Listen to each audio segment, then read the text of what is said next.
1, 2, 3, go! Bonjour tout le monde, j'espère que ça va bien. Mon nom est Rick de la plateforme Boxing Club. Nous allons parler de boxe encore une fois aujourd'hui. Donc, on va parler d'un gala de boxe qui s'en vient prochainement donc au casino, donc le 17 juin 2026. Donc, une carte de boxe impressionnante, donc avec Maslom Akdenis qui va donc, confronter Maurice Lee. Il va y avoir ça va être dans les poids super légers. Il va y avoir Marie-Pierre Houle qui va rencontrer Maria Del Sol, Moreno aussi. Donc, un super de beau combat. Dans les poids welters, il va y avoir aussi Derek Pomerleau, que j'aime beaucoup ce combattant-là. Donc, il va confronter Mponda Kalunga aussi, un autre boxeur que j'aime beaucoup, que j'ai eu la chance d'interviewer, tout comme Derek Pomerleau. Donc, et voilà, ça promet.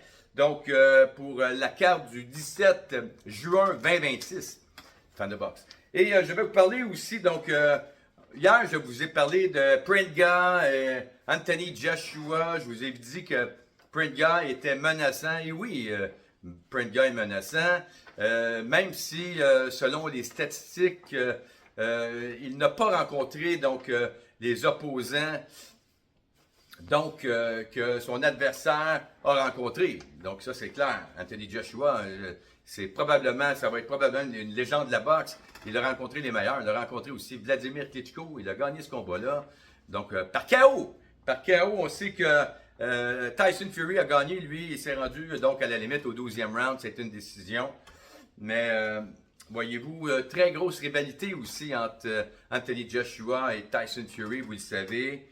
Donc, et voilà pour ce combat-là entre Anthony Joshua et Christian Prenga. Donc, il n'a pas rencontré donc, les opposants, donc des opposants de grande qualité. Mais ça ne veut rien dire parce que j'avais dit la même chose contre Vianello quand il s'était battu contre Makhmudov. Et je me suis trompé parce que Vianello a très bien performé contre Makhmudov. Et l'affiche s'affiche avec les autres combattants ne m'avait pas impressionné, mais il m'a grandement impressionné sur le ring. Donc, ça ne veut rien dire. Prenga demeure menaçant. Donc, ça, c'est clair. Donc, et j'aimerais terminer aussi donc, avec un combat important. Vous savez que Benavidez et Bivol, on parlait beaucoup de ce combat-là, mais au dernier combat de Benavidez a été contre Ramirez, a été vraiment impressionnant. Il a mis Zurdo Ramirez, KO!